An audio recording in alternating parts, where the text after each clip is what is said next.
Hello friends, welcome to my YouTube channel IAS gateways. इस video में engineering services 2020 pre में building materials के जो क्वेश्चंस पूछे गए थे उनको डिटेल में कंसेप्ट्स के साथ डिस्कस करूंगा। ये इस सीरीज का पार्ट 3 वीडियो है और इसके साथ ही ईएससी 2020 के बिल्डिंग मटेरियल्स के सभी क्वेश्चंस कंप्लीट हो जाएंगे। सो मेरा वीडियो स्टार्टिंग से एंड तक जरूर देखिए। सो क्वेश्चन नंबर फर्स्ट है इस वीडियो का, which one of the following light weight elements will be added to enhance the protective properties of X-ray shielding mortars. तो यहाँ पर मैंने एक फोटो दिखाई हुई है डिफरेंट टाइप्स ऑफ मोटार जो आजकल मॉडर्न टेक्नोलॉजी बेस्ड है, नीड बेस्ड है।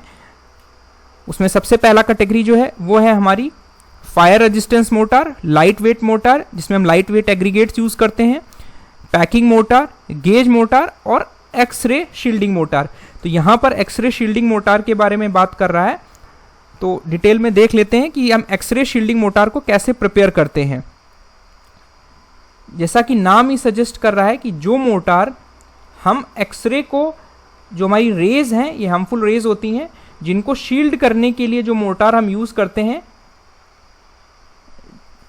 जनरली हमारे एक्सरे कैबिनेट्स होते हैं, वहां पर इस मोटार को यूज करते हैं। शील्डिंग का मतलब होता है कि उसको पार ना होने देना। तो एक्सरे को शील्ड करने के लिए जो मोटार यूज कर रहा है उसे हम एक्सरे शील्डिंग मोटार कहेंगे।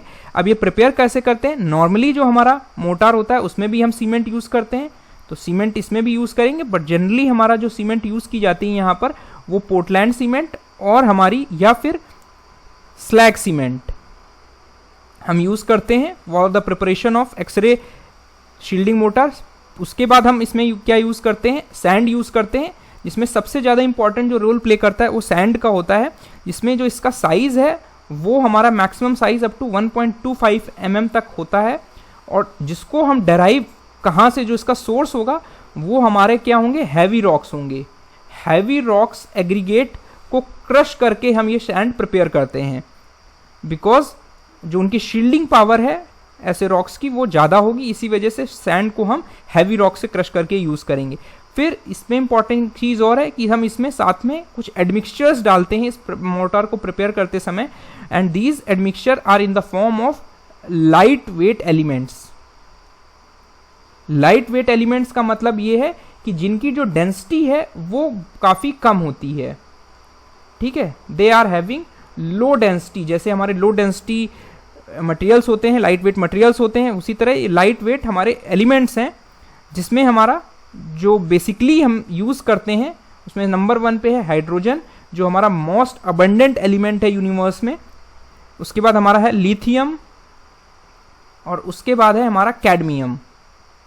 और भी हमारे पास कंपाउंड्स हैं, एलिमेंट्स हैं, जैसे बेरिलियम। ये सारे एलिमेंट्स जो हैं हमारे लाइट वेट एलिमेंट्स हैं जो कि आप इस मोटार में यूज़ कर सकते हो। तो जो हमारा मोटार बनेगा that is called X-ray shielding mortar, और उसको हम एक्सरे रेज जहाँ पर होंगी उसको शील्ड करने के लिए यूज़ कर सकते हैं। बिकॉज जैसे ही आप इन सीमेंट सैंड के मिक्सचर में ये एलिमेंट्स डालोगे तो इनकी प्रॉपर्टीज होती हैं कि they act as a protective layers, ठीक है। जो इनका कंपोजिशन हो जाएगा इस तरह हो जाएगा कि वो जो एक्सरेज होंगी वो हमारी इससे पास नहीं हो पाती। इसी वजह से इस टाइप के मोटार को हम क्या बोलते हैं? They are known as heavy mortars, ठीक है। तो यहां पर करेक्ट ऑप्शन जो हो जाएगा हमारा लिथियम हो जाएगा, बिकॉज और भी जो प्रॉपर्टी यहाँ पर सारी चीज़ें जो मैंने एक्सप्लेन की है वो यहाँ पर समराइज की हुई हैं कि this is a heavy type mortar and a plastering coat of this mortar is applied on the walls and ceiling of X-ray cabinet. जो भी हमारा एक्सरे जहाँ पर हमारी हो रही हैं वहाँ पर हम इस मोटार से प्लास्टर कर देंगे, तो it acts as a shielding layer. तो और जो एडमिक्सचर्स यूज करते हैं उसमें hydrogen, lithium, cadmium, they are added to enhance the protective properties, ठीक है। तो यहाँ पर करेक्ट आंसर जो होगा वो सी हो जाएगा। उसके बाद हमारा नेक्स्ट क्वेश्चन है, विच one of the following stone is produced by moulding a mixture of iron slag and Portland cement. तो सबसे पहले ये देख लेते हैं कि हमारे स्टोन्स को आप कैसे क्लासीफाई कर सकते हो और ये किस टाइप के हमारे स्टोन्स होते हैं। तो आपने सभी लोग जानते होंगे हमारे देयर आर नेचुरल स्टोन्स। जब हमारे पास नेचुरल स्टोन्स अवेलेबल नहीं होंगे, मीन्स जो हमारी ड्यूरेबिलिटी रिक्वायर्ड है वो हमारे पास अवेलेबल नहीं है stones, they are not available at reasonable cost. हो सकता है अवेलेबल हो बट उनकी जो कॉस्टिंग हो वो बहुत ज़्यादा हो, जिस पर्पज से हम यूज़ कर रहे हैं वो हमारा फुलफिल तो हो रहा है बट कॉस्टिंग होने की वजह से हम उन्हें यूज नहीं कर पा रहे हैं। तो we prefer for artificial stones. अभी आर्टिफिशियल स्टोन्स क्या होंगे? जो स्टोन्स हम खुद प्रिपेयर करते हैं, these are called cast stones also. ठीक है, तो जो ये यहाँ पर जितने भी टाइप के स्टोन्स आपको ऑप्शंस में दिए हुए हैं, ये सारे टाइप्स के जो स्टोन्स हैं these are artificially created stones. ठीक है, तो हम प्रिपेयर कैसे करते हैं इन आर्टिफिशियल स्टोन्स को वो देख लेते हैं। कि हमारा सबसे पहले सीमेंट लेंगे और आप नेचुरल एग्रीगेट्स लोगे। नेचुरल एग्रीगेट्स जो होंगे आपके जनरली क्रस्ड स्टोन्स होंगे, और आप सैंड लोगे, और जनरली जो हमारा रेशियो रहेगा सीमेंट सैंड का वो हमारा 1:3 का रेशियो रहेगा जनरली, बट डिपेंडिंग अपॉन हमारी क्या रिक्वायरमेंट है और हमें किस टाइप का स्टोन प्रोड्यूस करना है उसके अकॉर्डिंग आप ये केमिकल कंपोजिशन आप चेंज करते रहोगे। ठीक है, तो ये चीज़ बहुत इंपॉर्टेंट है, ये आपको ध्यान रखना है। तो उसमें सबसे पहला जो हमारा स्टोन बनता है that is called imperial stone. और एक और इंपॉर्टेंट चीज़ कि अगर आपको अपने स्टोन में कलर डालना है तो यू यूज़ कलर पिगमेंट्स, जिनका जनरली जो कंपोजिशन हमें लिमिट करके रखना होता है दैट इज़ 15% से जो कंपोजिशन होना चाहिए वो हमारा कम होना चाहिए। It should be less than 15%। Imperial stone पे, इंपीरियल स्टोन को आप कैसे प्रिपेयर करते हो? आप सबसे पहले क्या लोगे? पोर्टलैंड सीमेंट लेंगे, उसमें आप फाइनली क्रस्ड ग्रेनाइट लेंगे। ग्रेनाइट हमारा रॉक होता है, इस रॉक को हम फाइनली क्रश करके पोर्टलैंड सीमेंट के साथ मिक्स कर देंगे और डिजायर्ड मोल्ड शेप में उसको हम डाल देंगे और उसकी स्टीम क्योरिंग करते हैं हम। तो स्टीम क्योरिंग के बाद जो हमारा इस प्रोडक्ट बनता है that is known as imperial stone. अगर जो हमारा स्टीम क्योर्ड ब्लॉक्स मिल रहे हैं हमें, अगर इन ब्लॉक्स को हम एक टैंक में रख दें जिसे हम सिलिकेट टैंक्स बोलते हैं,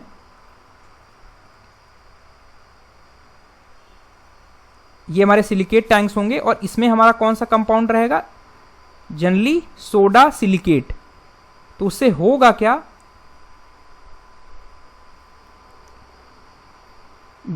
सरफेस हार्डनिंग हो जाएगी। जो हमने रॉक हमें ऊपर मिला उसका जो सरफेस होगा इस प्रोसेस से वो हार्डन हो जाएगा और उसके बाद जो हमें रॉक जो स्टोन मिलेगा सोडा सिलिकेट की कोटिंग के बाद। और जनरली ये कोटिंग हम जो प्रेफर करते हैं जनरली 2 मंथ्स तक हम इसमें जो स्टीम क्योर्ड ब्लॉक्स होंगे उनको डिप करके रखते हैं। तो जो स्टोन मिलता है that is called Victoria stone. अभी मैं इनकी फोटोज भी आपको दिखा दूंगा। तो यहां पर यही समराइज किया हुआ है कि जो इंपीरियल स्टोन है that is from the crossed granite plus cement लिया आपने और स्टीम क्योर के साथ आपने मोल्डिंग कर ली जिस भी शेप में आपको चाहिए था। तो ये हमारा इंपीरियल स्टोन अगर आप देखोगे, आप देखा होगा इस तरह की जो आजकल टेबल्स, डेकोरेटिव टेबल्स होती हैं, डाइनिंग टेबल्स, उसमें जो ये वाला जो हमारा स्टोन है ये हमारा इंपीरियल स्टोन है। उसके बाद आता है हमारा गार्लिक स्टोन। गार्लिक स्टोन का मैंने यहाँ पर सैंपल दिखाया हुआ है। ये कैसे प्रिपेयर करते हैं? इसमें पोर्टलैंड सीमेंट आप लोगे और साथ में आप इसमें आयरन स्लैग, जो कि हमारा मैन्युफैक्चरिंग ऑफ आयरन से आप निकाल लोगे और उसको डिजायर्ड शेप में मोल्ड कर दोगे। ठीक है, और जनरली इसको हम कहाँ यूज करते हैं? Flag stones and surface drains में हम इस स्टोन को यूज करते हैं।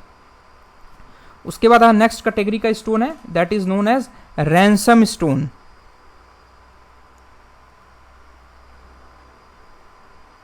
रैनसम स्टोन को आप केमिकल स्टोन भी बोलते हैं। और इसको हम कैसे प्रोड्यूस करते हैं, इसमें सीमेंट लेते हैं और इसको सीधे सीधे सोडा सिलिकेट के साथ मिक्स कर देते हैं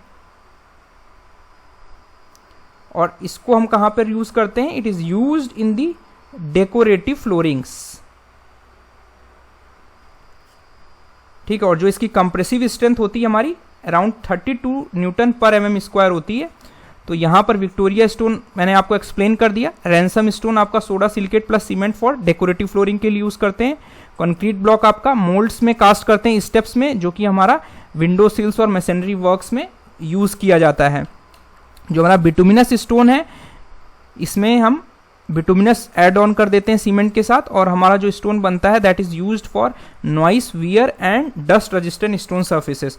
तो आप क्लियरली आपको समझ में आ गया कि जितने भी स्टोन्स हैं ये सारे हम मैन्युफैक्चर कर रहे हैं with the help of some chemicals और which are created artificially, and this is the stone which is called ransom stone.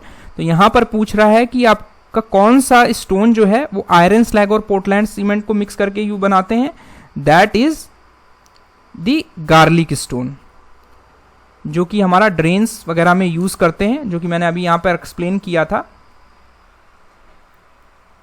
This is called garlic stone. इसमें हमारा असर्शन रीजन का क्वेश्चन है। इसमें पहला स्टेटमेंट ये है कि finer grinding of cement results in early development of strength. So मैं यहाँ पे थोड़ा सा फाइननेस का कंसेप्ट आपको एक्सप्लेन कर देता हूं कि जो हमारा फाइननेस होता है सीमेंट का, इसका मतलब होता है कि जो हमारी सीमेंट की टोटल सरफेस एरिया है, जो हमारे पार्टिकल्स हैं उन सबका सरफेस एरिया मिलाकर per unit total weight of the cement. ठीक है, तो जो फाइननेस होगा that is directly proportional to rate of hydration. Rate of hydration का मतलब यह है कि किस स्पीड से हमारा केमिकल रिएक्शन हो रहा है। This is called speed of chemical reaction. और केमिकल रिएक्शन किसके किसके बीच में हो रहा है, हमारा सीमेंट एंड वाटर। तो जितना ज्यादा एरिया, सरफेस एरिया सीमेंट का अवेलेबल होगा वाटर के साथ, उतनी ज्यादा तेजी से हमारा हाइड्रेशन का जो प्रोसेस होगा वो होगा। तो अगर सपोज हम ये मान लेते हैं कि हमें पता है कि जो हमारी ओपीसी की फाइननेस होती है that is expressed as meter square per KG in general. तो अगर इसकी मान लें 225 मीटर स्क्वायर पर केजी है और हमारी एक पोर्टलैंड पोजोलाना सीमेंट है जिसकी हमारी जो फाइननेस होती है generally 300 metre square per KG होती है। तो इसका मतलब ये है कि हमने 1 केजी सीमेंट लिया, उसका जो सरफेस एरिया था, जितने हमारे पार्टिकल्स थे, अगर ये हमारी मान लीजिए कि this is OPC and this is PPC. ठीक है, तो यहां पर ये भी हमारा 1 केजी सीमेंट है, ये भी हमारा 1 केजी सीमेंट है, बट इसका जो सरफेस एरिया है वो हमारा, sorry, this is PPC, this is OPC, दोनों का वेट हमारा 1 केजी सीमेंट है, बट जो फाइनर सीमेंट है यानी पीपीसी है उसका जो सरफेस एरिया है वो 300 मीटर स्क्वायर है और यहां पर जो सरफेस एरिया है हमारा 225 मीटर स्क्वायर। इसका मतलब ये हुआ कि जब हमने इसमें वाटर ऐड किया तो हमारा जो फाइनर सीमेंट होगा यानी पीपीसी होगा, उसके पास सरफेस एरिया, जो पार्टिकल्स हैं छोटे हैं, उनका सरफेस एरिया हमारा ज्यादा है, तो हमारा केमिकल रिएक्शन तेजी से होगा, तो रेट ऑफ हाइड्रेशन जो प्रोसेस होगा वो ज्यादा होगा। ठीक है, तो ये सबसे इंपॉर्टेंट चीज है। तो सरफेस एरिया ऑफ हाइड्रेशन जो होगा उसके डायरेक्टली प्रोपोर्शनल होगा। तो जब सरफेस एरिया के डायरेक्टली प्रोपोर्शनल है तो इनिशियल स्टेज में जो हमारी स्ट्रेंथ होगी वो हमारी जल्दी गेन करेगी, विच is called early gain of strength. But ultimately हमारा क्या है, सीमेंट की क्वांटिटी जो है वो सेम है, तो जो स्ट्रेंथ अचीव होगी, अल्टीमेट स्ट्रेंथ, वो हमारी सेम रहेगी। ये ध्यान रखना है आपको। Rate of gain of strength जो होगा वो जल्दी होगा, हमें कम टाइम में ज्यादा स्ट्रेंथ मिल जाएगी, बट जो अल्टीमेट स्ट्रेंथ होने वाली है उस पर्टिकुलर सीमेंट की वो हमारी सेम रहेगी, उस पर कोई चेंज नहीं होगा। ठीक है, तो यहां पे मैंने ग्राफिकल तरीके से एक्सप्लेन किया हुआ है कि जैसे जैसे आपका स्पेसिफिक सरफेस बढ़ रहा है मीटर स्क्वायर पर केजी में, वैसे वैसे जो हमारी कंप्रेसिव स्ट्रेंथ है वो बढ़ रही है। एंड जो फाइननेस ऑफ सीमेंट है has an important bearing on the rate of hydration, rate of gain of strength और heat evolution, because exothermic reaction होगा तो हमारी हीट ऑफ कैलोरी के टर्म्स में हमारी हीट निकलती है। जो finer cement offers greater surface area, और डिसएडवांटेज ये होता है कि अगर हमारी सीमेंट की फाइननेस बहुत ही ज़्यादा आप रख दोगे तो वो हमारा प्री मेच्योर सेटिंग हो जाएगी, वो एयर के साथ कांटेक्ट में ही आते ही वो सेट हो जाएगी and it will lead to early deterioration of cement. अब आते हैं कि हम फाइननेस को आप कैसे निकाल सकते हो। तो देयर आर 3 मेथड्स, यहाँ पे मैंने 2 ही मेथड लिखे हुए हैं। पहला मेथड जो होता है वो हमारा सीव मेथड होता है। जो सीव मेथड होता है इसमें हम जो फाइननेस मेजर करते हैं इसमें हमारा ग्रेन साइज मेजर करने की कोशिश करते हैं with the help of 90 micron सीव size, जिसमें हम इसको आप बोलते हैं सीव नंबर 9। ठीक है, जनरली जो हमारा सीमेंट के साइज होता है, सीमेंट के पार्टिकल्स है, वो हमारा लेस देन 90 माइक्रोन होता है। तो इसके रिस्पेक्ट में हम ये इंटरप्रेट करते हैं कि हम सीव मेथड से अपनी फाइननेस निकाल सकते हैं। उसके बाद दूसरा जो मेथड है that is method of measuring the specific surface. Specific surface का मतलब है total surface area per unit weight of the cement, जो कि हमारा सेंटीमीटर स्क्वायर पर ग्राम में भी लिख सकते हो, आप मीटर स्क्वायर पर ग्राम में भी लिख सकते हो। ठीक है, तो सेकेंड मेथड है that method is air permeability method. ये एग्जाम में पूछे जाते हैं इसलिए मैं थोड़ा सा डिस्कस कर दे रहा हूं। और इस मेथड को आप बोलते हैं nurse and blends air permeability apparatus, जो कि यहां पर लिखा हुआ है, जो कि आप यूज करते हैं।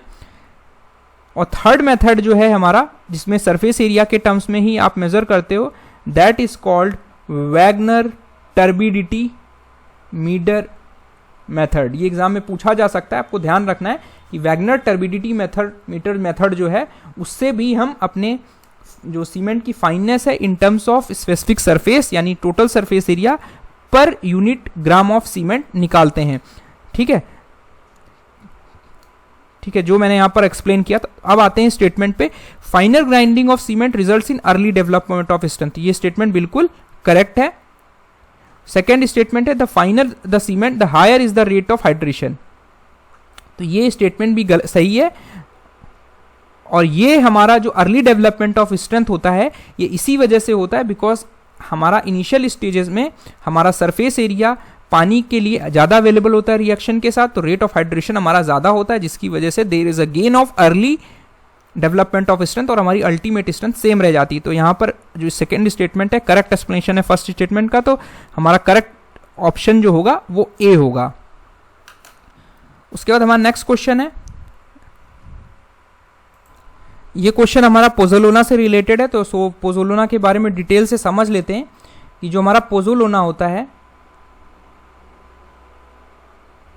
ये हमारा एक सिलिशियस मटेरियल होता है। आजकल एल्यूमिनो सिलिशियस मटेरियल भी पोज़ोलोना के फॉर्म में अवेलेबल है। तो अगर हम इन जनरल देखें तो this is the pozzolana is a siliceous material जिसकी खुद की कोई सीमेंटियस प्रॉपर्टीज नहीं होती है। सीमेंटियस प्रॉपर्टी का मतलब है कि इसमें कोई भी बॉन्डिंग प्रॉपर्टीज नहीं होती हैं, बट जब ये वाटर के साथ रिएक्ट करता है, वाटर के प्रेजेंस में लाइम के साथ रिएक्ट करता है तो एक प्रोडक्ट बनाता है जिसकी हमारी सीमेंटियस प्रॉपर्टीज होती हैं, जो कि हमारा फर्दर स्ट्रेंथ डेवलपमेंट को कंट्रीब्यूट करता है। ठीक है, हमारा जनरली 2 कैटेगरीज में आपके पास पोज़ोलोना अवेलेबल होते हैं। पहली कैटेगरी है नेचुरल पोज़ोलोना और दूसरी कैटेगरी है हमारी आर्टिफिशियल पोज़ोलोना, जो आप आर्टिफिशियली प्रोड्यूस कर रहे हो। नेचुरली अकरिंग पोज़ोलोना के कैटेगरी में आपकी आती है कैल्साइन क्ले। आप डिटेल्ड एक्सप्लेनेशन के लिए IS 456 के पार्ट 1 वीडियो को आप रेफर कर सकते हो। दूसरी कैटेगरी है हमारी वोल्केनिक ऐश। ये हमारे नेचुरली अकरिंग मटेरियल्स हैं जो कि नेचुरली हमारे एनवायरमेंट में मिलते हैं, एटोमेशियस अर्थ। और उसके बाद हमारा आता है और भी बहुत सारे रेजिन के फॉर्म में हमारे मटेरियल्स अवेलेबल है नेचुरल पोज़ोलोना के फॉर्म में। उसके बाद आर्टिफिशियली जो हमारे क्रिएटेड फ्लाई ऐश जो कि थर्मल पावर प्लांट से हमें मिलती है, सिलिका फ्यूम। उसके बाद हमारा ग्रैनुलेटेड ब्लास्ट फर्नेस स्लैग, ठीक है, हमारी सुर्खी। तो ये सब हमारे क्या हैं, दीज आर दी आर्टिफिशियल पोज़ोलोनास। अब थोड़ी सी केमिकल रिएक्शन के बारे में बात कर लेते हैं कि कैसे हमारा केमिकल रिएक्शन हो रहा है।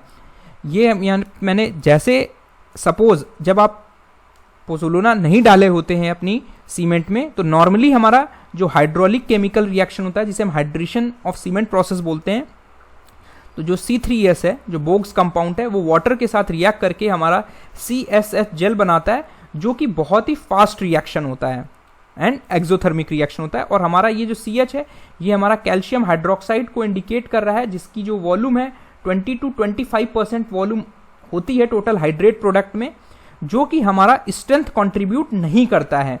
इसके केवल हमारे ड्यूरेबिलिटी इश्यूज रहते हैं, जो कि हमारा कंक्रीट की पोरोसिटी के लिए जिम्मेदार होता है। तो होता क्या है, आपका जो C3S है, जब वाटर के साथ रिएक्ट किया तो आपका हमारा CSH जेल बना और हमारा कैल्शियम हाइड्रोक्साइड बना। लेकिन जब आप साथ में पोज़ोलोना यूज कर रहे हो, तो जो हमारा silicon dioxide in the form of pozzolana होगा, वो इस कैल्शियम हाइड्रोक्साइड के साथ रिएक्ट करेगा और हमारा एक प्रोडक्ट बनाएगा, कैल्शियम सिलिकेट हाइड्रेट का ही एक फॉर्म होगा, जो कि फर्दर हार्डनिंग होने पर हमारा फर्दर स्ट्रेंथ कंट्रीब्यूट करेगा।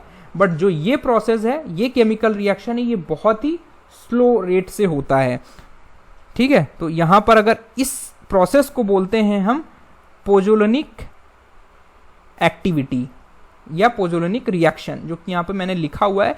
जो पोज़ोलोना है हमारा calcium hydroxide in the presence of water, यहाँ पे सबसे इंपॉर्टेंट चीज़ है कि हमारा वाटर की कॉन्टिन्यूस अवेलेबिलिटी होनी चाहिए पोज़ोलोनिक एक्टिविटी में, अदरवाइज हमारा केमिकल रिएक्शन नहीं होगा, पोज़ोलोनिक रिएक्शन नहीं होगा, और वो हमारा वापस से कैल्शियम सिलिकेट हाइड्रेट का एक प्रोडक्ट बनेगा, जो कि हमारा फर्दर स्ट्रेंथ कंट्रीब्यूट करेगा। बट बिकॉज जो पोज़ोलोनिक रिएक्शन है बहुत ही हमारा स्लो रिएक्शन होता है, तो हमारा there is a delay in strength gain. हमारा जो स्ट्रेंथ इनिशियल स्टेजेस में होगी वो हमें काफ़ी कम मिलती है। बट एडवांटेज क्या मिलता है हमें, बिकॉज कैल्शियम हाइड्रोक्साइड जो कि पोरोसिटी को कंट्रीब्यूट कर रहा था, वो धीरे धीरे हमारी पोज़ोलोनिक रिएक्शन के साथ खत्म होती जा रही है। जो ये वॉल्यूम थी 20 to 25%, ये वॉल्यूम ऑक्युपाइड हो जाती है CS जेल से, जो कि हमारा यहाँ ये वाला प्रोडक्ट होता है। तो जब ये वॉल्यूम वहाँ ऑक्युपाइड हो जाएगी तो हमारी स्ट्रेंथ गेन तो धीरे धीरे हो रहा है, बट हमारी जो ड्यूरेबिलिटी है, जो हमारी इम्परमिबिलिटी है, वो हमारी इम्परमिबिलिटी विल इंक्रीज या परमिबिलिटी विल डिक्रीज, और इस वजह से हमारी जो ड्यूरेबिलिटी है वो बढ़ जाती है कंक्रीट की। तो ये हमारा बहुत ही एडवांटेज फैक्टर होता है, ठीक है। तो अगर यहां पर देखें फ्लाई ऐश, मान लेते हैं अगर हम फ्लाई ऐश यूज कर रहे हैं, तो थोड़े से मैं इसके स्पेसिफिकेशंस आपको बता देता हूं कि अगर आप आर्टिफिशियल पोज़ोलोना यूज कर रहे हो, तो ये एक्सपेरिमेंटली देखा गया है कि जो फ्लाई ऐश का अगर क्वांटम आप 10 to 30% आप सीमेंट को रिप्लेस कर सकते हो। It can replace the cement by 10 to 30%, means आप 10 से 30% सीमेंट के वेट का आप फ्लाई ऐश यूज कर सकते हो। और अगर नेचुरल पोज़ोलोना यूज कर रहे हो तो आपका जो रिप्लेसमेंट है 4 to 6% आप सीमेंट को रिप्लेस कर सकते हो विथ नेचुरल पोज़ोलोना, ठीक है। इससे होगा क्या, हमारा जो रेट ऑफ हाइड्रेशन है, जो हीट ऑफ हाइड्रेशन है, वो रिड्यूस हो जाएगा,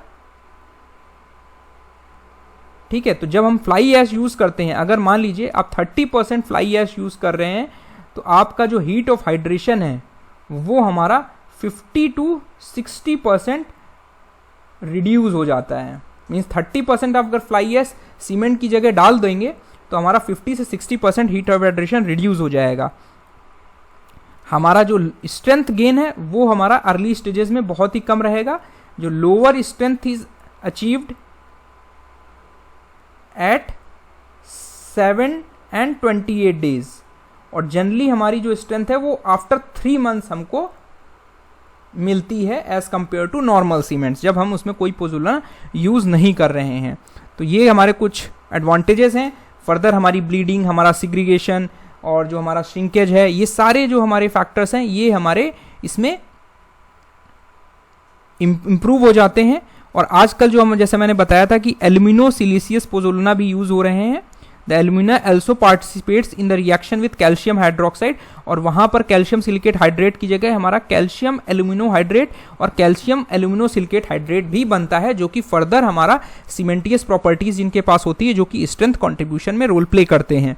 तो जो पोजोलुना है it is added to cement to increase the earlier strength, ये बिल्कुल गलत स्टेटमेंट हो जाएगा, because early strength because slow reaction होने की वजह से जो पोजोलोनिक एक्टिविटी है वो स्लो होने की वजह से हमें स्ट्रेंथ गेन नहीं मिलती। तो स्टेटमेंट 1 हमारा जो होगा वो फॉल्स होगा।